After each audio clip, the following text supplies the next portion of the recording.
What's up, language lovers? I'm Aaron from Think Dumb Language, and we're going to do a live stream here today. So thanks for you, those of you who are already joining. So here it says, hello, hola a todos, and language learning lover says hola. So thanks for joining. Bienvenidos. Today, I thought the theme that I would talk about is how you read in foreign languages. But of course, the way that these live streams you go is start taking questions and completely forget about whatever topic I originally set up to talk about. This is a book that I've been reading recently in my target language, Spanish, just to help myself maintain Spanish. Introducción a la Lingüística Española. It's just a linguistics book written in Spanish. In fact, it was the textbook for one of my linguistic classes while I was in college. Hola, hello Rasmus, how's it going? Thanks for joining.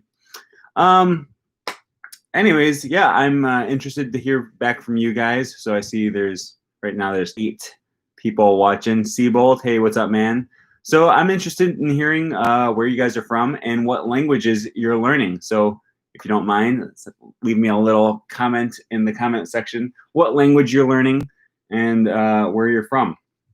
Anyways, yeah, this book it's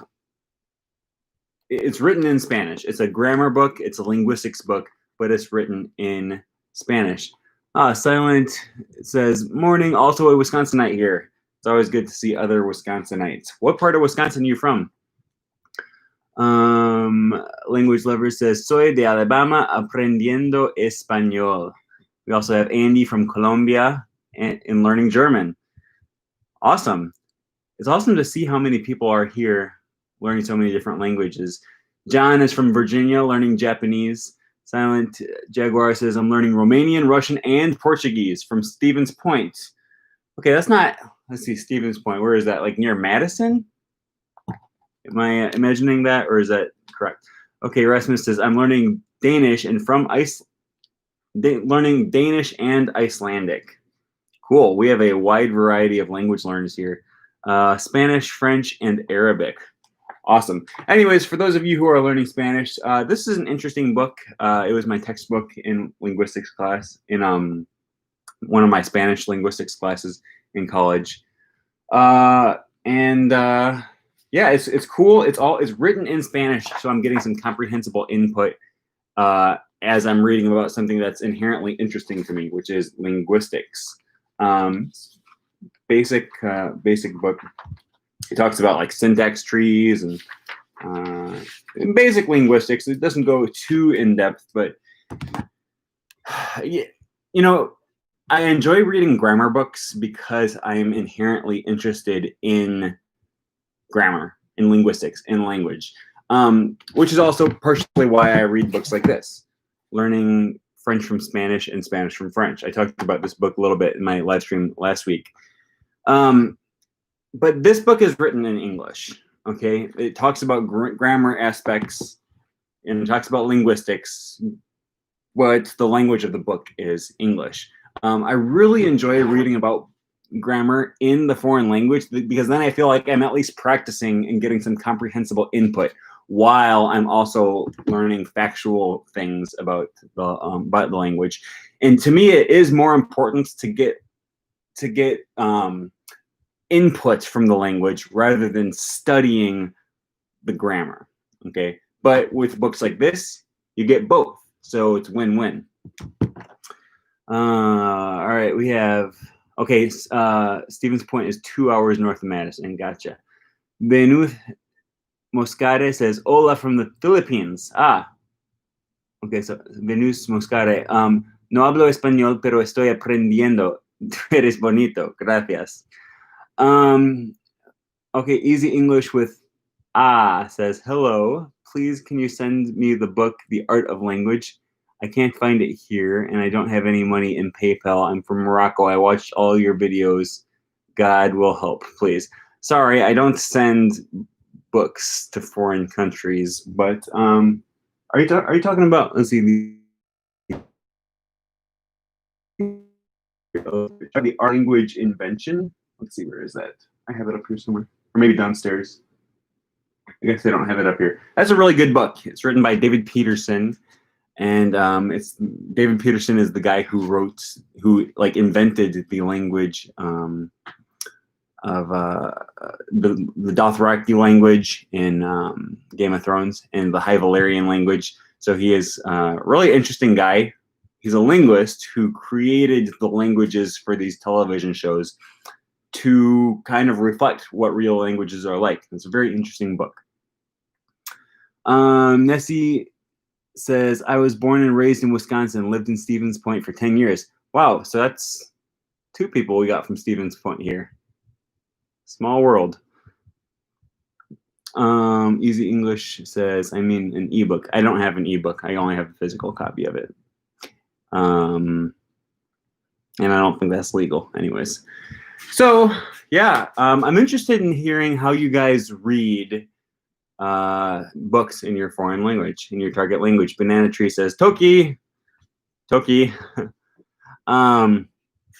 This is the book that I've been reading in Spanish. I've also been reading, I like reading novels. So I've been reading The Witcher, the translation into Spanish, European Spanish.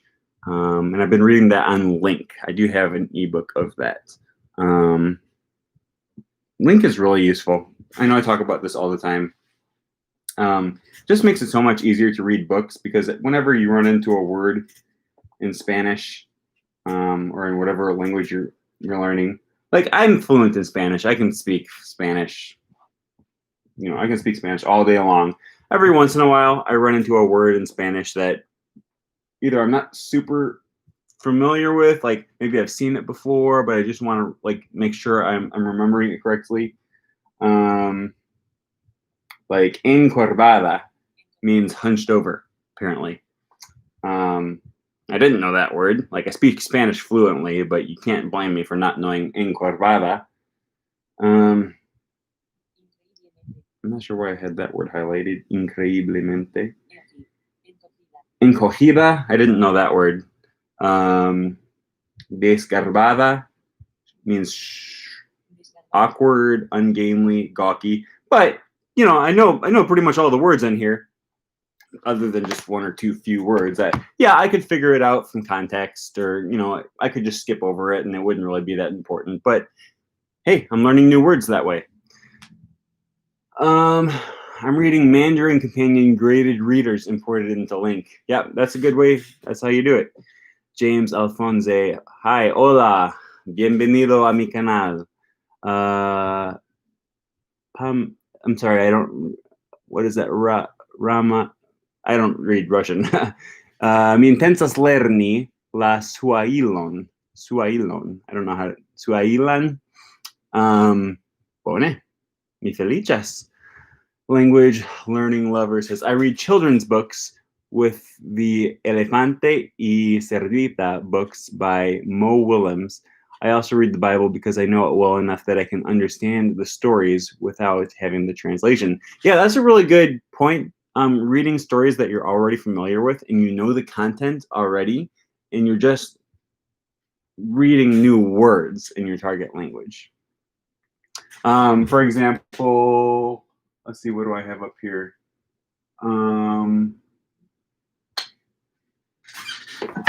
La Hobbito. I've read The Hobbit multiple times in English, right? So I know the story. That makes the message comprehensible to me, right? So that way, when I run into a word that I don't know in the book, I already know what it means. And I can, so, you know, I don't remember every word in the original English version, but I know the message. I know the story well enough that when I encounter a word, it doesn't hinder my understanding of what's going on. And that makes reading a lot easier. What else do I have? I have Le Magicien d'Oz. I have Le Petit Prince. I have Juego de Tronos. I have Harry Potter y la Cámara Secreta. So as you can tell, I'm a big fan of reading books that I already know but reading them in my target language. And reading is a huge help when you're trying to, especially when you're trying to maintain a language, because reading is so easy and it's fun and enjoyable. You just sit back in the hammock or in the bathtub or whatever, and you just relax and you just read and you have yourself a good time. Venus Muscare says, how many languages do you speak? About five-ish. My Thai isn't very good. I mean, I can have conversations, but I also haven't been practicing since I left Thailand. But so, like, I don't know, how well do you need to speak a language before you can count it? I don't know. I'm not too worried about what my number is. I'm more interested in being able to communicate and have relationships with other people, other human beings who speak a different language than I do. Okay, hi, I am a university student majoring in English literature and linguistics in the university, and your video was so helpful. Oh, thanks. I really wanted to come by and say thank you. Well, I appreciate it. Yeah, I've had a lot of people telling me that my Linguistics 101 series has been very helpful for them, like preparing for finals or whatever. And that feels really good to know that I'm helping people, and be able to improve their grades or just understand more about linguistics in general. I'm also starting a new linguistics series. I don't know, I think it'll become a series. Right now I'm preparing one video that I'm going to release Monday called The Linguistics of the Office. And essentially what I'm doing is taking a scene from the TV show The Office, and I'm going to talk about little linguistics aspects that take place in that show. And it might not just be The Office. Maybe I'll do other shows or movies and stuff. I thought about doing one on Monty Python and the Holy Grail. But anyways, so far I've been thinking about doing kind of like a little linguistics explanation of, for example, the scene in The Office where they're all arguing about whether you should say who or whom, and nobody seems to know exactly what the right thing is. There's also another episode where Kevin decides he's not going to waste his time speaking proper grammar. So he just talks like a caveman. He says, why use lot words when few words do the trick? Right? And they ask him, Kevin, what are you going to do after this? And what are you going to do if you lose your job? And he says, see world. And they say, did you mean go see the world or go to Sea World? He says, Sea World, dolphins, palm trees. Actually, I don't remember what he says. He says ocean, dolphins, palm trees, China, and you're like, I don't know what you mean. Anyway, there's a lot of stuff that's linguistically interesting in that scene and in the show. Você fala português? Não. Eu não falo português. Eu quero aprender a falar português, but I don't speak it. And I speak Spanish. I speak enough Spanish to be able to understand Portuguese. And I've learned a few phrases in Portuguese, but never really.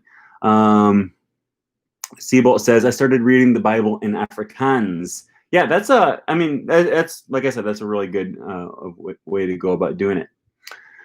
Silent Jaguar says, if you find a good book on Book Depository, you can sometimes search the ISBN on Amazon to get it quicker. And yeah, there's all kinds of ways of getting books online. I like reading books. I like ebooks because I can import them into Link.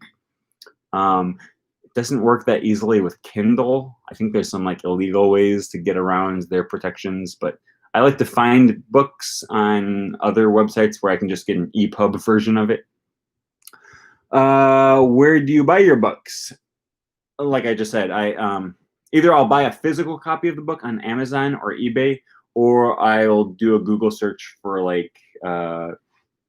for example, I did The Witcher, La Sangre de los Elfos. I did a Google search for that, and then I typed in EPUB into Google, and it brought me to a different website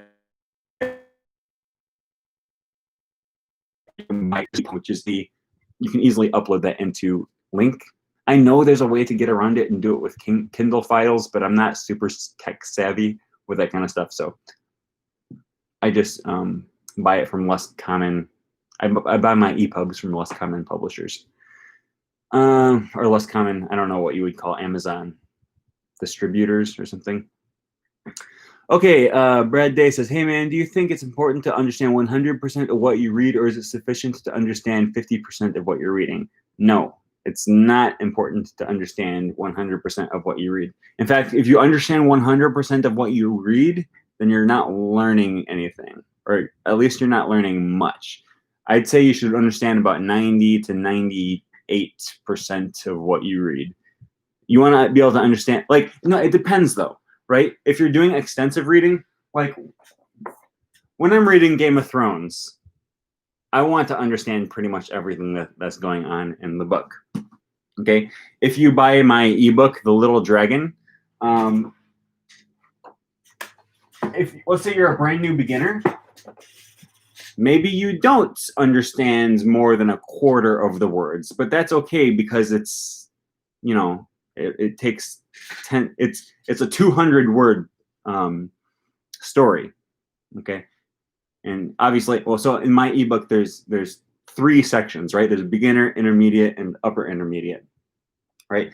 If you're a beginner and you're reading a 200-word story, it's difficult, but there's pictures to go along with it, so you kind of get an idea of what's going on, even if you only understand a quarter of the words. Okay, and then as you read more and more, you start to glean more information. You look some of the words up. You do some intensive reading, and then you understand 75% of the words, right? And that, so yeah, understanding 100% is not important.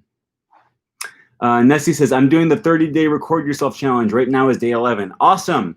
For those who don't know, the 30-day record yourself challenge, or the 30DRYC hashtag, is a challenge that I created a few years ago. And essentially, I release a schedule of 30 different questions or 30 topics. And it's just 30 days worth of material that you're going to talk about in your target language. You record a video of yourself, and then you upload it to social media, usually Twitter or Instagram or YouTube or something like that. And you just talk about the question, you answer that question, and you take 1 minute, and you just respond to the question once a day, and you upload your videos. It's just a way to practice the language that you're learning. Just yesterday, I released a new version of the challenge, actually, and this one is specifically for Esperanto speakers. And the questions in the schedule are listed in Esperanto. So unfortunately, if you don't speak Esperanto, you won't be able to partake in this new one. But you're by all means more than welcome to go back and use any of the schedules that I've created in the past. Okay, this new Esperanto challenge, I'm starting it on June 1st, and it'll take, you know, it's a 30-day challenge, so it'll take the whole month. But you know, the challenge is what you make of it, right? There have been times where it's been a 30-day challenge, and I start on one day and I finish 3 months later because I don't do it every day. All right. I did one of the challenges twice, right? I started the challenge and I did it in French, and then a year later I did the same one in Esperanto. Okay, you don't have to. There's no rules. It's just it's a way to get you to start speaking. So with that said, if you are speaking, or if you are learning Esperanto, or if you do speak it, I would highly recommend for you to join us. We would love to have you joining with the new Esperanto challenge starting on June 1st. And I will lernu Esperanton, amikoj. Yes, mi tute konsentas. Yeah, so actually, I don't know if I've released the schedule on this channel, but it's on my Esperanto channel, Finktam Esperanto.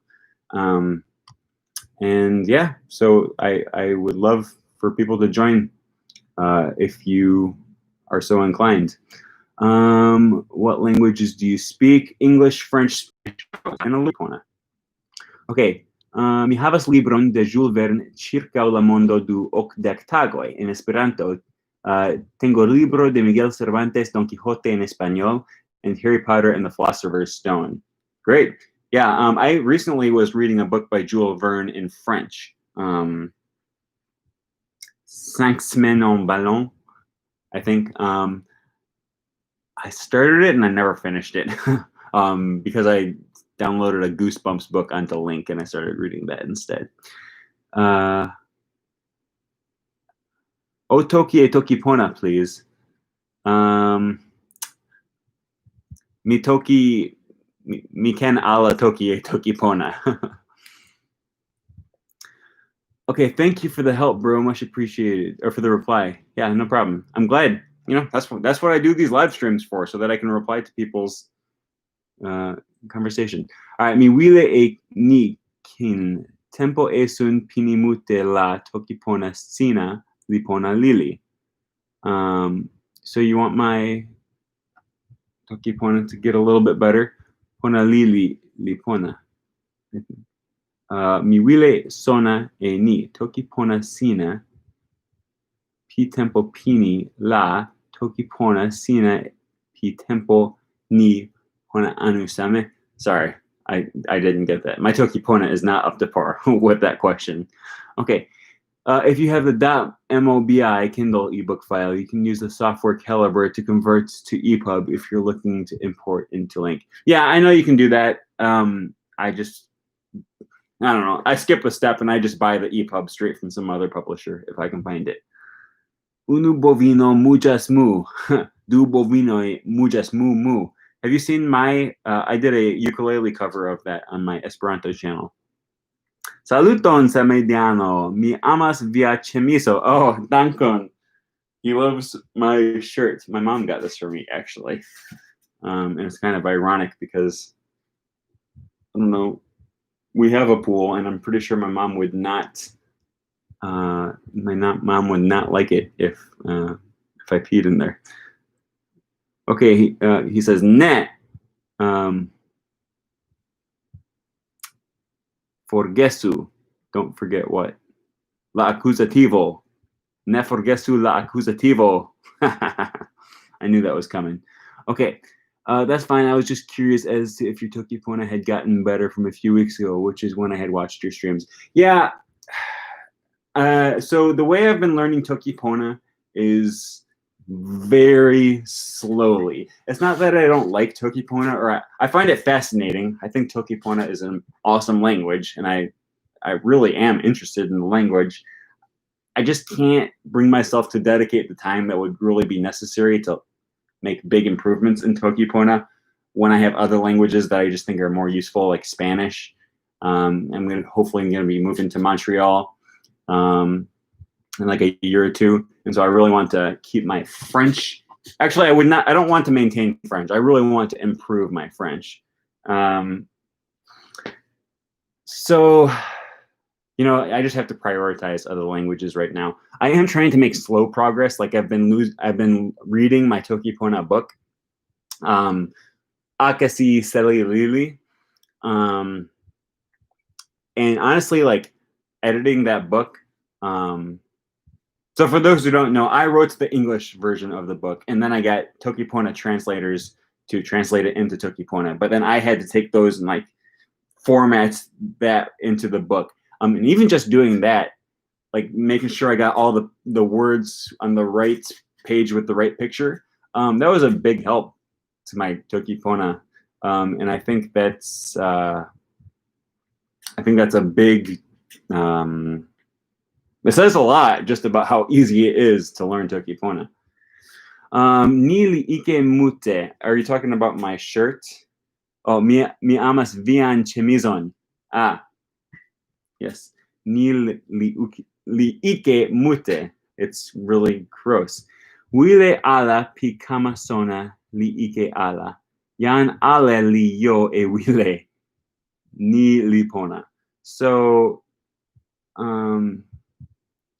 wile ala pi kamasona.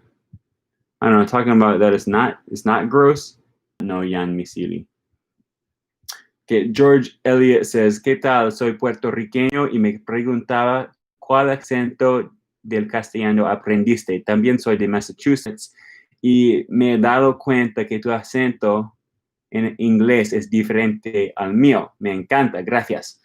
Okay, so 2 questions. What Spanish accent do I use and what English accent do I use? Yeah, so I'm from Wisconsin. I have northern cities, Midwest accent, I believe. To me, it sounds pretty close to the general American accent, but I've heard other people tell me that it's not. I think it's really hard to judge your own accent. So that's my English accent. My Spanish accent.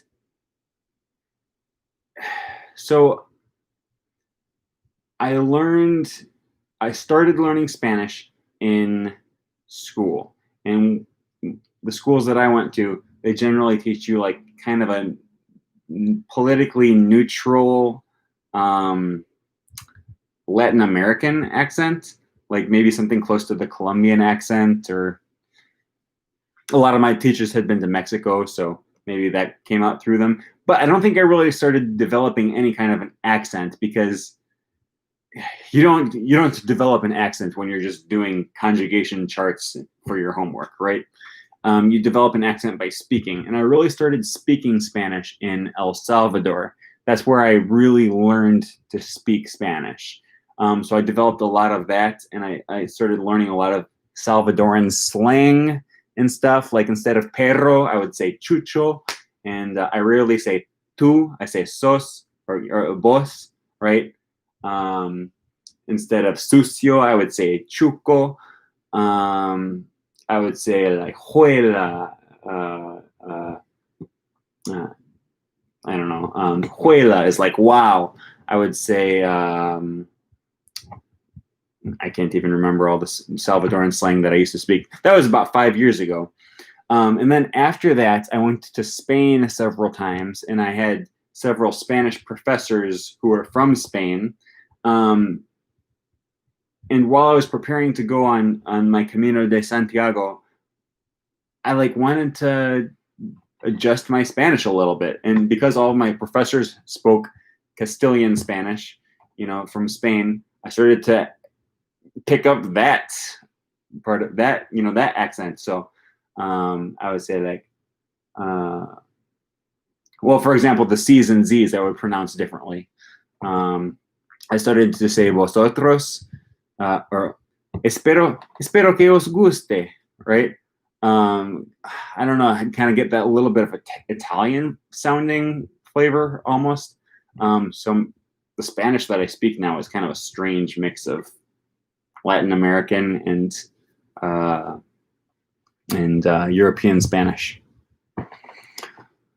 Okay, El Juano dice, mi jus vecigis, mi bedauras que mi forgesis la accusativon. Fek.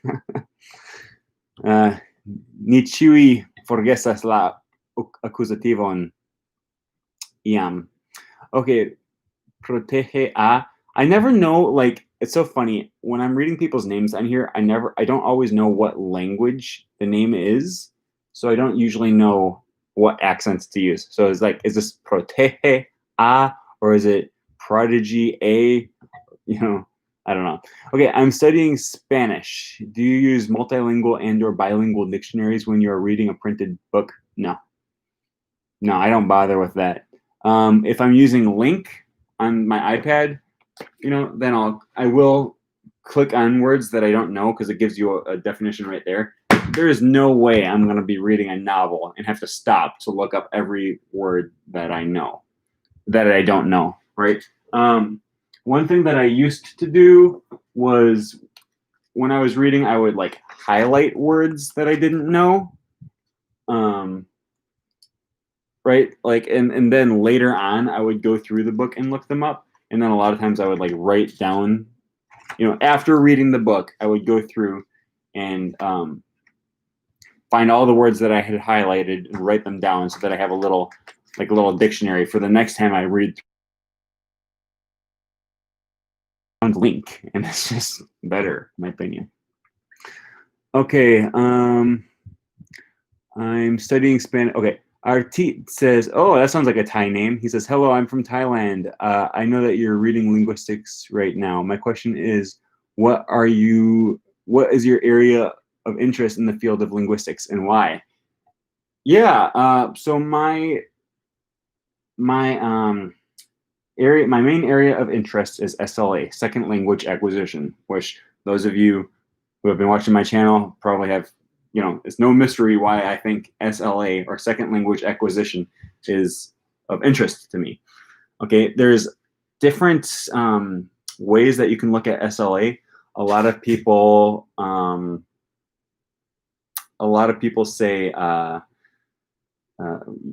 look at second language acquisition like as part of the field of education, like how can we teach people languages easier, right? And they're looking at strategies, and that's more of an applied linguistics thing.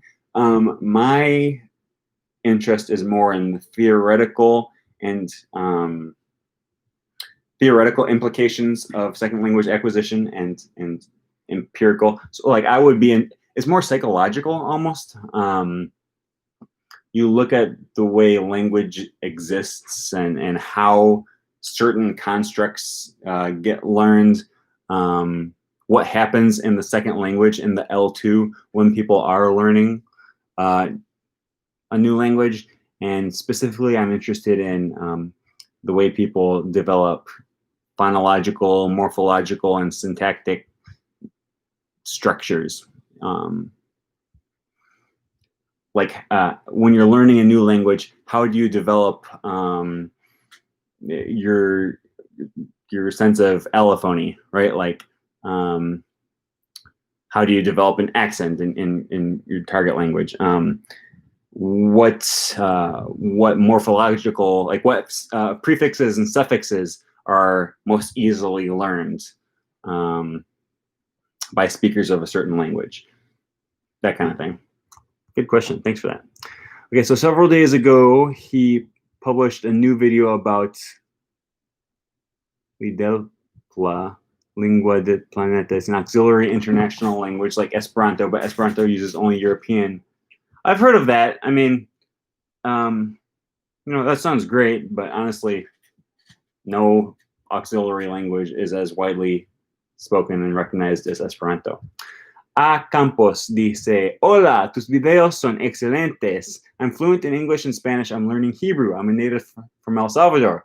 Excelente. Gracias por venir a mi, I don't know how to say live stream in Spanish.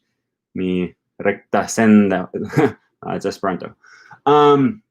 Entonces, tú probablemente sabes las palabras salvadoreñas de que hablé hace un minuto, right? Like chucho and quechuco and what did we used to say? Quechuco pero, right?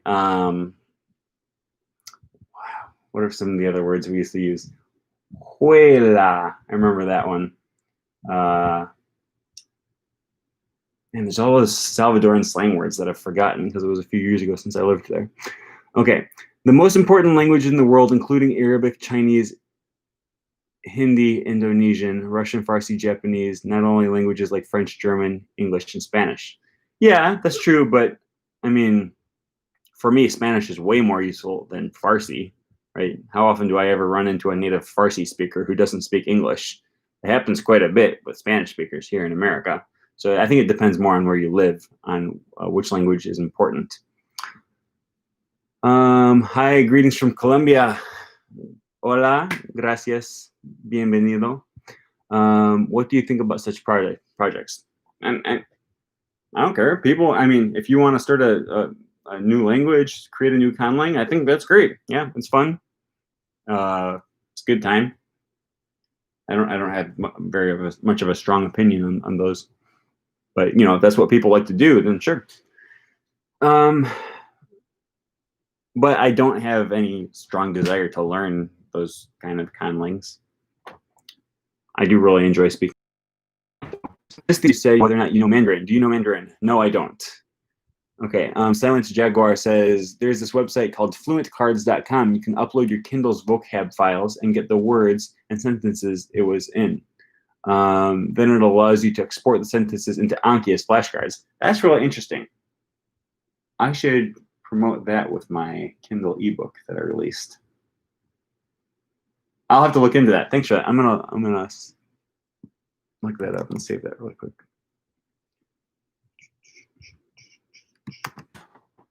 Fluentcards.com. Achieve fluency in all languages through smart flashcards. Cool. Yeah, I'll look that up later.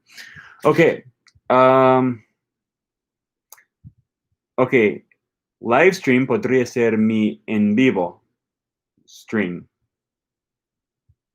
Oh, yeah. Okay. Gracias por asistir mi en vivo.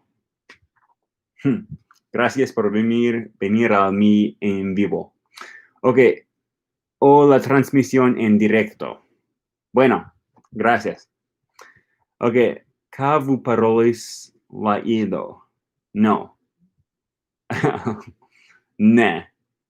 Mi ne parolas idon.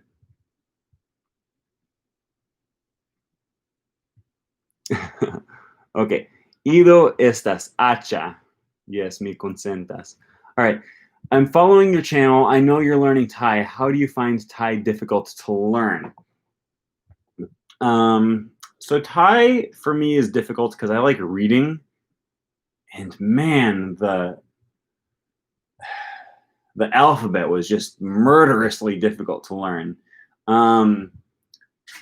Thai is easy in the sense that there's no like verb conjugation, there's no tense, there's no grammatical number, there's no gender, there's no noun cases. It makes Thai easy because you don't have to learn past tense of eat, ate, will eat, would have eaten. It's just al gin, right? Gin cow. The tones were a little bit difficult. I don't want to say Thai is like one of the most difficult languages to learn because I don't think it is. The alphabet probably is maybe the most difficult alphabet in the world, though. I can't say that for sure because I haven't spoken other alphabets, but it's just insane how the vowels, they can go above the consonant or below it, or to the front of it, right, or on both sides of it, and I'm just like, what the crap. I had a really hard time learning to read Thai. Speaking Thai was easier. Okay, Ido estas hacha. A Campos says, jaja, sí, tu caliche salvadoreño es perfecto. I just can't remember all of the like Salvadorian caliche words, though. I can remember chucho, chuco. I remember que pedo. I used to say that all the time just to make people laugh. I can't remember. So Lamai Tulum says, how many books do you read per year on average? I don't know. I start a lot more books than I finish. I can tell you that much. And a lot of times I don't actually intend to finish a book, right? Like I'll open up a section in my linguistic book. I'll read like one section of it, right? And I might spend a week reading a portion of it, but not intending to read the whole book. But I read a lot. I read quite a bit. As far as novels, maybe like, I don't know, 5 or 10 a year, something like that. Muchos asocian el aprendizaje de los idiomas con aspectos prácticos. ¿Crees que es posible aprender un idioma simplemente porque te estimula intelectualmente? Is it possible? So is it possible to learn a language just because it is intellectually stimulating? Yeah. Yeah, absolutely. Why do you think I learned Esperanto?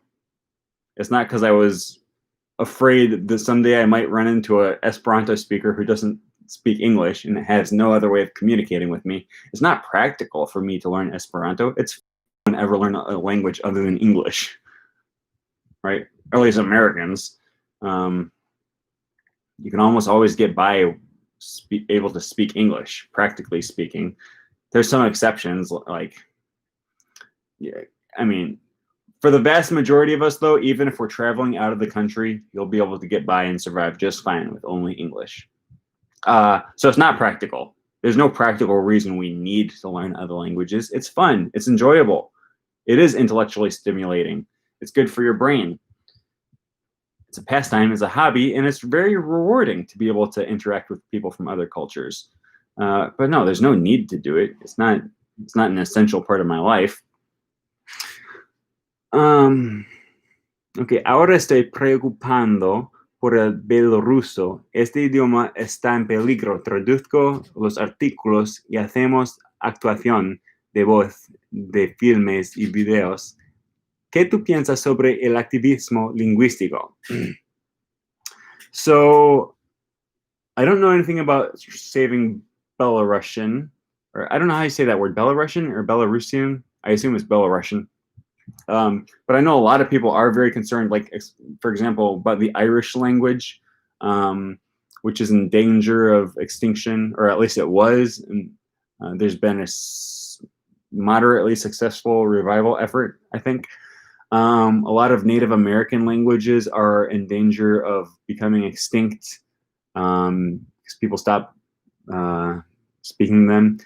You know, I think it's great if you know, if you're inclined to wants to protect these languages by learning them, encouraging other people to learn them, especially if you have a heritage of people that, you know, ancestors that used to speak this language, like, which is the case of many Native American, or I don't know what's the politically correct term. Is it First Nations people? Like, wants to learn the language of their ancestors to keep that part of their culture alive. Yeah, I think that's great. It's, but it's like I said, it's not necessary. It's not practical. There's no need to do that, but it's very rewarding from, like, a cultural point of view. You know, it gives you a closer connection to your past. And it is sad if you know, when the last speaker of a language dies, and then all we have left of it is books, you know, or recordings of people from 100 years ago. Okay, you ever use RSS feeds to compile news and blogs together for reading? No. Sometimes I'll read the news on link, but I don't even know what an RSS feed is, honestly. I'm not that technologically savvy. Protecto de minoritata lingvoi. Yes, that's what we're talking about. Oh, oops, sorry. I've been reading an English book for the second time, and I try to get the meanings of words by using the context. However, I use dictionaries to confirm if I'm getting to the actual meaning. Yeah, I mean, that's fine. Don't think that, like, if you're reading a book for fun, that you have to stop every time you run into a new word that you don't know.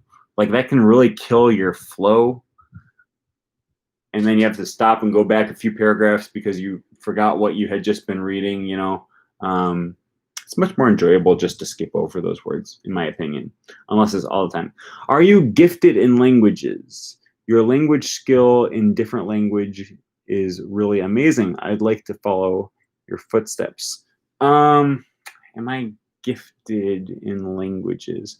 I would say I have a much stronger interest in languages than most people do.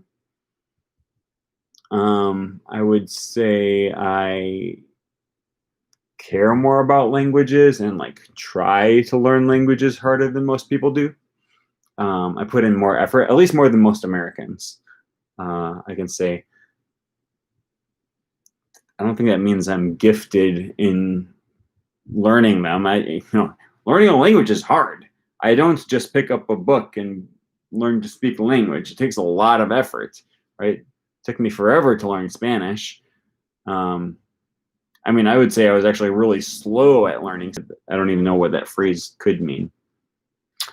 In Belarus, there is a strange situation. The government does all to destroy the language and national culture. So the government wants to destroy its own language? What do they want to do? They prefer to speak Russian or what? I don't know what the situation is going on there. Okay, I should get a shirt complimentary to yours that says I swim in toilets. Yes, and then we can wear them together at the next in-person NASC. That would be awesome. Okay, la situacio estas kiel in Irlando. La lingvo estas oficia, sed oni ĉie uzas la rusan. Oh, so it's like it is in Ireland. Okay. Oni ĉie uzas la rusan, nur aktivistoj kaj muljunaj homoj en vilaĝoj parolas ĝin, sed mi esperas ke la situacio pliboniĝos. Yes. Colofo. I don't know what colofo means. Yeah, I mean, that's how it is in Ireland, right? Like, there was the Irish language that has been around for many, many centuries. And it's just being, like, displaced by English, because English, everyone wants to speak English, right? And there's still some people, my understanding is that there's some people, like, in the western side of the country who still speak it natively and in the home as their primary language, but it's not common. And almost pretty much everyone speaks English along with Irish, unless they're like a very small child. That's how it was explained to me when I was in Ireland a few years ago. But I was in Dublin, where everyone does speak English. Okay. What do you think about learning English with series of films? I do listenings with series in Netflix. Firstly, I watch the episodes twice with subtitles in English. I know new words. Yeah, I like to watch, like recently I watched The Platform. I don't even remember the Spanish name. I just remember it was called The Platform. And, Colofo is Kiola Fek. That's funny. I didn't know that. Yeah, recently I watched a Spanish show on Netflix called The Platform. I don't remember. Yeah, I don't know. I just remember it was called The Platform. And first, El Hoyo. Yeah, that's what it was called. El Hoyo. And I don't know. So it's a European Spanish show or movie. And man, it was hard for me to understand. So honestly, the first time I watched it with English subtitles. Yeah, I find Latin American Spanish a lot easier to understand. I don't know. But if you're really dedicated to learning a language and you don't understand what's going on, yeah, sure. First, you can watch it with subtitles in your native language. And then if you wanted to use this movie as a way of studying, then go back and watch it with subtitles in the new language, in your target language, and then maybe go back again and watch it without subtitles. But it's a process, right? You want us to make the input comprehensible.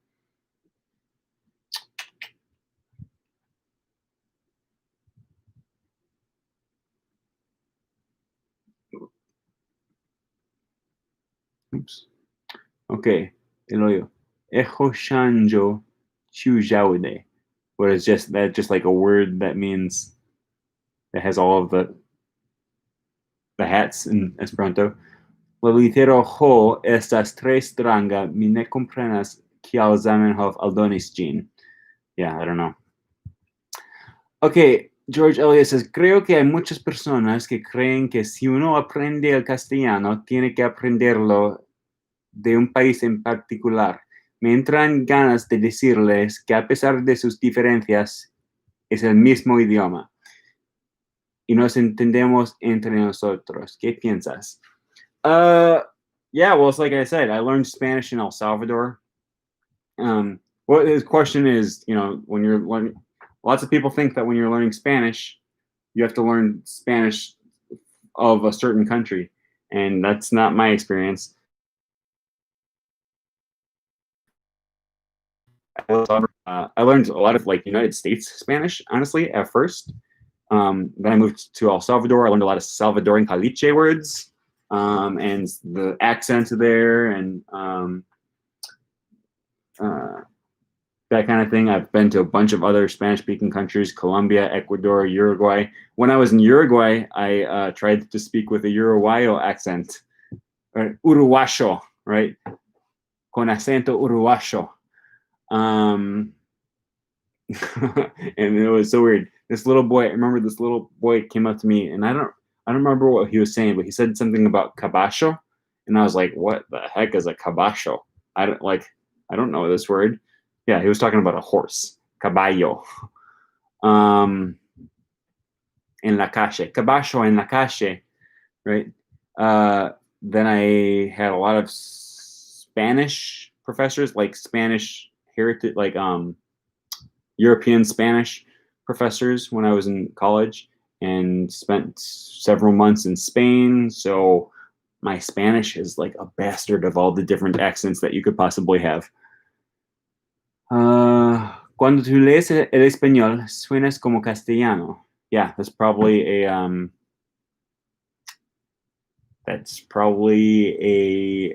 product of my having spent several months in Spain and having Spanish professors in college.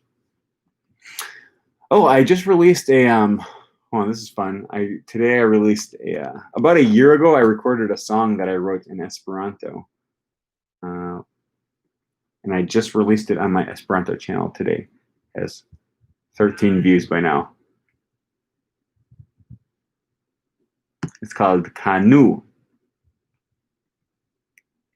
I'll put the link in here if you guys are interested in that. It was just something I did for fun. I like doing creative stuff. Canoe, that's my Esperanto channel. Oh, my laptop is about to die. Whoops.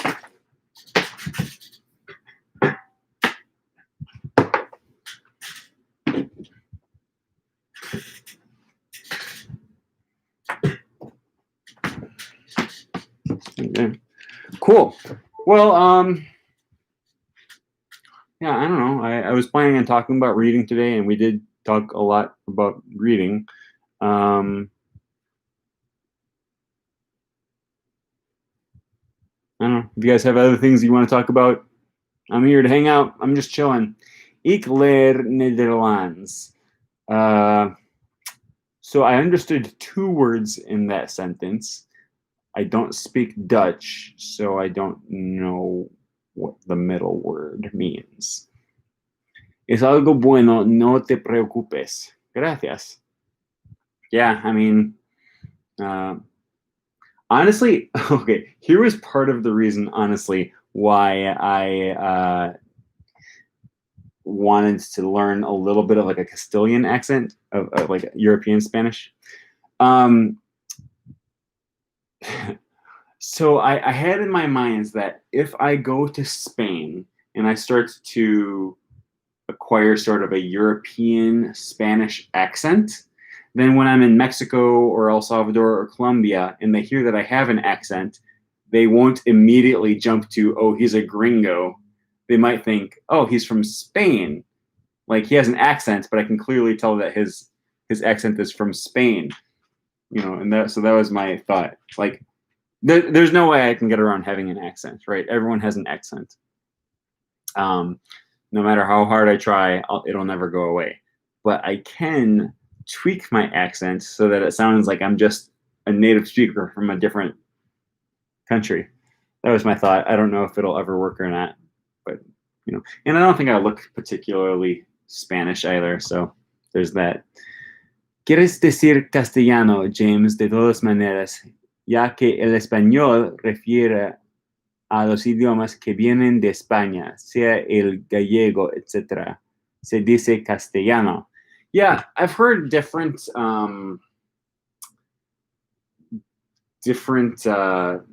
schools of thought as to should you refer to the language as español or castellano. I think it depends more on what. Well, no, why would you call it Spanish when there's multiple languages that come out of Spain, like Basque and Galician and what's the other one I'm missing? Catalan, right? and Spanish, what we call Spanish. I don't know. Euskara. Yeah. Best. Ni lilon. Mi oliwile eni. I need a Toki Pona channel. You know, I thought about that. I don't speak enough Toki Pona yet to justify making a Toki Pona channel, but maybe sometime in the future, when I do find some time to improve my Toki Pona, I'll do one of those just as a fun side thing. That's like what I do with my Esperanto channel, right? It's not, I'm not making money off of it, or I'm not, you know, planning on becoming a YouTube superstar with my Esperanto channel, but it is fun and it does help me improve my Esperanto. How was Virginia? It was very nice. It was hot. You know, I'm a northern boy from Wisconsin. But it was good. We had a good time. A lot of fun in Virginia. Toki Pona li pona mute pikamasono. Pikamasona. Toki Pona is very good for learning. Sine ken Toki e Toki Pona mute muy rápido. Okay, so that was half Toki Pona and half Spanish. But you can learn Toki Pona a lot very quickly. Muchas gracias. Bueno, no tengo que irme rapidito, pero no sé de qué vamos a hablar. Pona also means easy. All right. Yeah, so we are doing a new Esperanto challenge starting the 1st of June. I don't even remember what day that is. What is it? I'm going to my calendar. June 1st is Monday. June 1st is next Monday. Yeah, so that'll be fun. I'm going to play you guys my Esperanto song here while we're at it. Just because we're in a lull. I just wrote this song kind of for fun. It's not, I don't think it's that good, but it's fun. It's me playing the ukulele.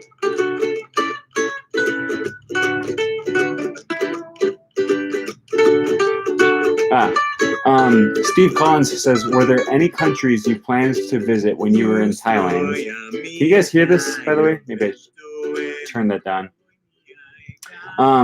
Were there any countries you planned to visit when you were in Thailand, but weren't able to since you had to leave earlier than planned? Yes, in fact, I had already purchased plane tickets to Australia for Songkran Festival, which would have happened in April. And I didn't get to go. I've never been to Australia. It's the last continent I need to go to, other than Antarctica. And I was so pumped to be able to go there, and now I can't. I'll probably go someday. And also, I was going to go to Laos. I had plans of going there, and I wanted to go to Nepal as well, but all those plans fell through because of COVID-19. How are your literary competencies in English? Have you ever read a classic, for instance, Jane Eyre by Charlotte Bronte or Middlemarch by George Eliot? I mean, you know, we read Shakespeare in high school. I've read most of the Jane Austen novels. Depends what you mean by a classic. I read all the Lord of the Rings books. Chronicles of Narnia. You know, I mean, Lord of the Flies and stuff. I haven't read many very old books. Jane Austen books are probably the older ones that I've read for fun.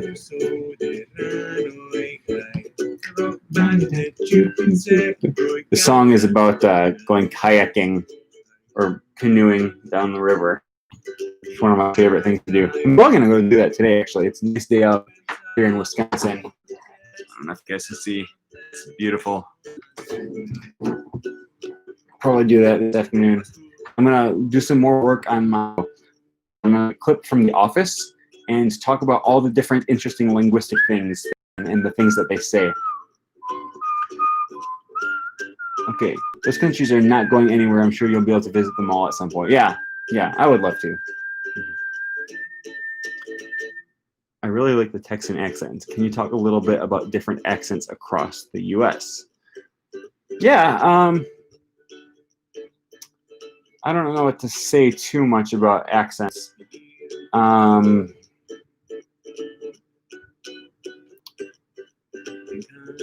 So I have northern accent. I think some things that are typical of my accent are put a little bit more emphasis on our O's. O, like toad, toad. I can give you one clear example. In Wisconsin, a lot of people pronounce the A vowel as A, and I think that's mostly in closed syllables. Though, like I would say, I don't say this, but like my mom, for example, instead of saying bag, would say big. So what is that? It's raising. That's raising your low front vowels from A to A. Big, or dragon, gonna pull you into wagon. I don't know. I don't know too much of what to talk about. We do have the Mary, Mary, Mary merger, which people in some other parts of the country would say Mary, Marry, Mary, like right, Merry Christmas. We're gonna get married, and Mary had a little lamb. My own name is Aaron. I pronounce it exactly identical to. So my name is Aaron. I pronounce it identically to Erin. To me, those names are homophonous, right? They sound the same. It's the same name with two different spellings. People from other different parts of the country, like for example, I met an Irish lady a few years ago, and I told her my name was Aaron, and she goes, "Oh, I've never met a man named Aaron before." And I was like, "Well, it's a common name, like it's in the Bible." And she goes, "Oh, you're talking about Aaron, right? Like with the A's." And I'm like, "Yeah, that's my name," but I pronounce it Aaron. So there's just different, different dialects. Gisposte dude mi devas fari afero in ĉi tia nun. Ok, dankon por spekti la rektan sendon. Kaj ĝis. Estas listo de esperantistoj grupo en Telegramo. Ĉu vi iam provis krei propran lingvon? I've tried that a little bit. I've never put too much effort into it. I think it's fun. It's fun things to talk about, especially when I was reading The Art of Language Invention. That kind of got me interested in conlanging a little bit. Okay, Rafa says, haha, every time I hear Aaron, it does take me a second to correct it from Aaron to Aaron. Yep, in my dialect, it's just Aaron. They're both Aaron. They sound the same to me. I pronounce them both the same. I did have a linguistics professor who always called me Aaron. And to me, that was just a slightly different accent.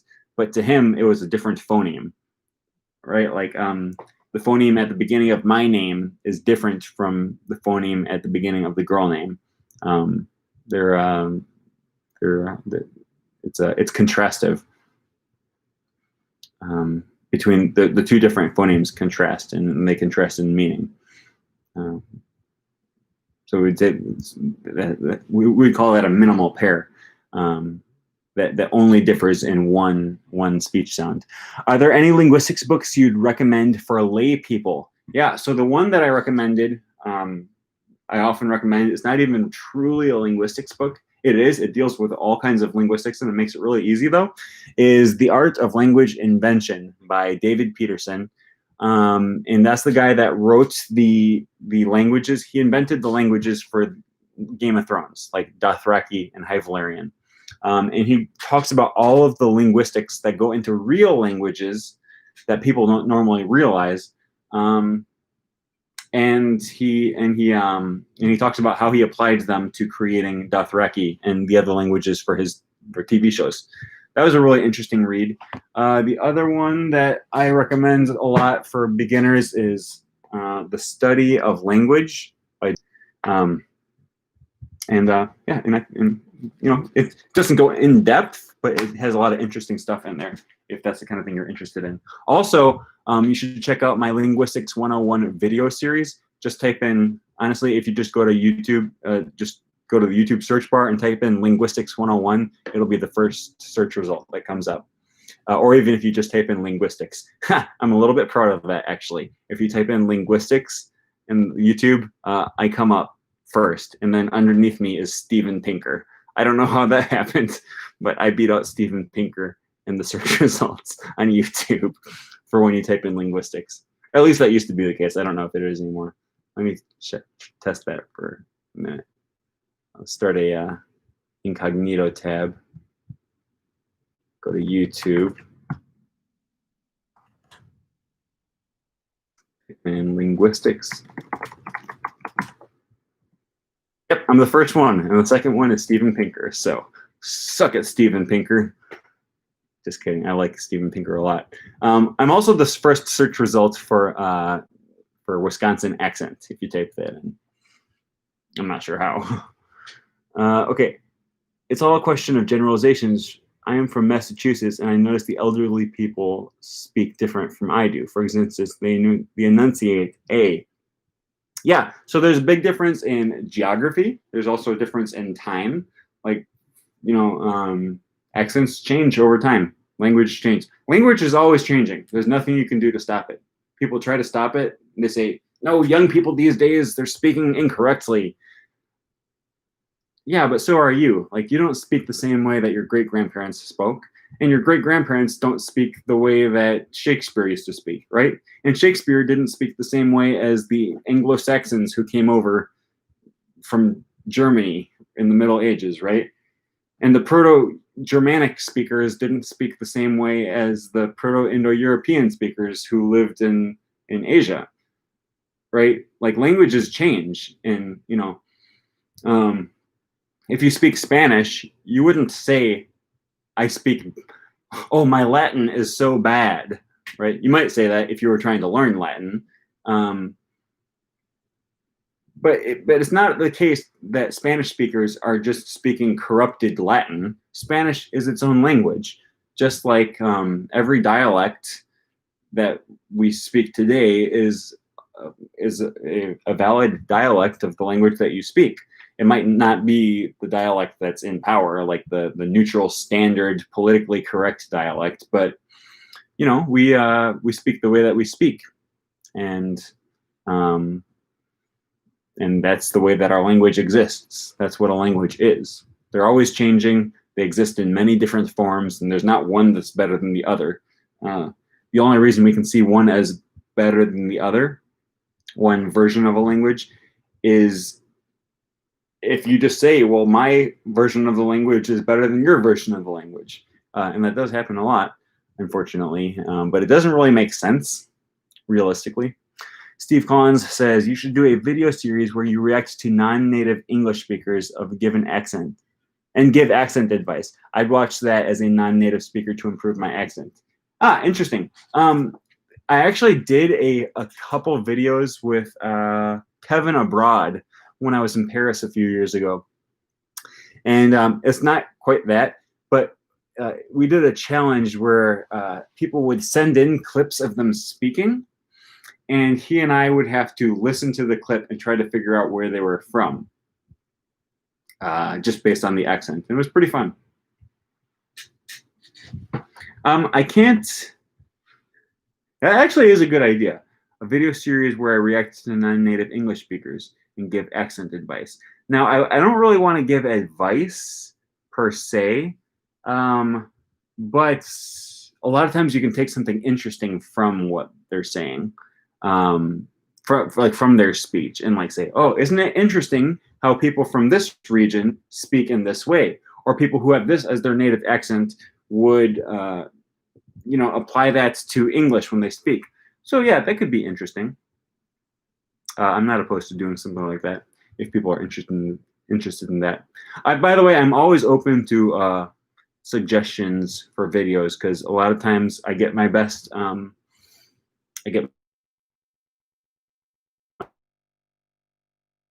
People back to my 101 series. I think I have like 10 videos in the series now. That was a suggestion from someone who left a video on my comment. And I'm really glad she did, because that's been one of my most popular video series, and I don't think I would have thought to do that if they hadn't have suggested it.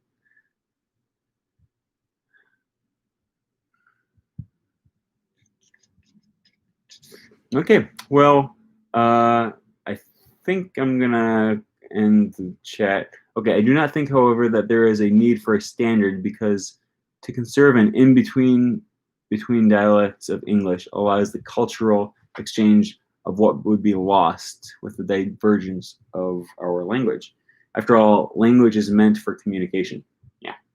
I mean, as long as you're able to communicate, you know, I can talk to someone from Ireland, I can talk to someone from South Africa, from New Zealand, from Texas.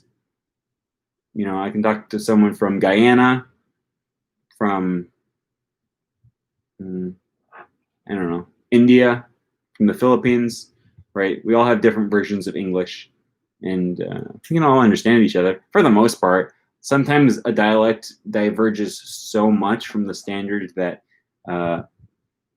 it's hard for me to understand. Like I was talking to someone from Manchester, I think Manchester. I don't remember. I was in Mexico a few years ago, and I was staying in this hotel with some British people, and man, they were speaking English, but it was hard for me to understand. I think they were from Manchester. Either that, or I couldn't understand what city they said they were from. It sounded something like Manchester. How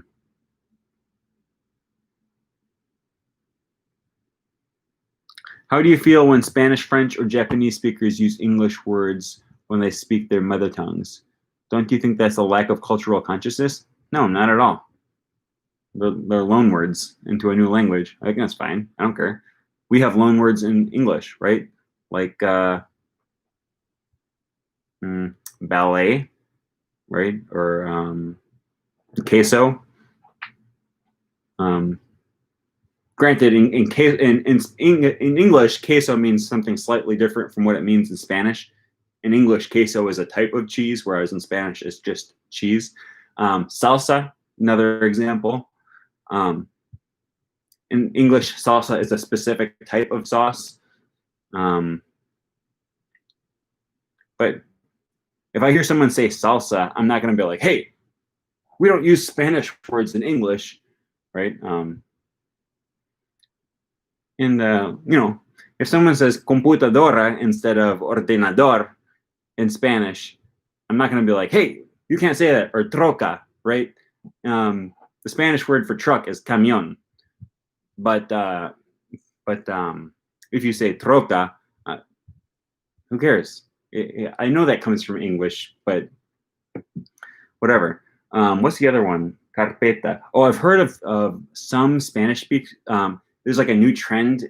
I believe this is it. There's a new trend in America for Spanish speakers who were born in the U.S. use carpeta to mean carpet instead of folder. That's not a loan word. That's a what do they call that? A calque, I think. There's a word for that. I don't remember. It's not coming to me at the moment. Carro versus coche. Yeah. Yeah, like languages change. That's all I can say. And something they change for different reasons. I know like the l'Académie Française gets really offended when people use English loan words. I wish I could come up with an example. Let me see here. English loan words in French. Académie Française doesn't want you to use list of French words of English origin. Le shampoo. Cool. Yeah, they don't like when you say cool. C'est très cool. Le chewing gum. I've never heard that one. That's funny. Le weekend. Yeah, that's one. There's a good example, right? Le weekend. All right, it's a French word that comes straight from English. Firma versus imprimiendo. Okay, and Inigo says, yes, you are right, but I mean, when someone speaks more Spanglish, they speak Spanish. But I think that's fine, though. You know, as long as you're communicating well, and you know, you have to be speaking with someone who understands what you're saying, right? Like, if one person speaks only English, and then you start speaking Spanglish with them, like hardcore, true Spanglish, they're probably not going to understand everything. They might, you know, but But if you're speaking to someone who speaks Spanish and English very well, then there's going to be no lack of communication most of the time. When I lived in El Salvador, I had some American friends, and we would literally say like something like, "Hey, can you prestarme that pen?" Or you know, don't be late. Don't be late to work again, or you're gonna get regañado. Yeah, I don't know. Part of it is fun to mix languages, and part of it is just like easy or natural. Or I'd be like, "Hey, I'm gonna go to the casino and get some food," right? But like that's just because, or like, "Hey, I'm gonna run back to the cuarto and get change my clothes, and then I'll be back." But that's because we called our bedroom el cuarto, right? And so in our minds, that's what we referred to the bedroom as, whether we were speaking English or Spanish. I am Puerto Rican. I don't know why I said it like that. I am Puerto Rican. When it comes to loan words, again, I try to use standard words of the language to optimize communication. It is not about adopting words in and of itself. Yeah, I mean, but I'm just saying I think it would be fine if you did do that. I'm just not a snob about it. like l'Académie Française sometimes is. Feedback, there is no French translation in French for this word. It's about preserving the language to maintain cultural exchange. Linguistic divergence for me is a loss. Yeah, see, that's where I disagree though. Language is always changing, no matter what languages are changing. And yeah, they adopt words from other languages. But to me, it's not a loss that we have the word salsa in our language, or potpourri, right? They're just new words. It's not a loss. And even if we stopped using a word in English, it's like, but who cares, right? We used to say thou and you, like thou was the formal word and you was the informal, and we lost that difference in register. So we lost a word. Like thou is no longer a word. But I don't feel like our language is lacking now. Like, oh man, there's just this hole in our language that's missing because we don't have a word for the second person singular formal. Oh, are you planning to do these chats on a weekly basis? Yes. I try to do a live stream every Friday. Okay. Yeah, I don't mean the adoption of words. The loss of communication with others who speak a different dialect is a loss. Yeah, okay.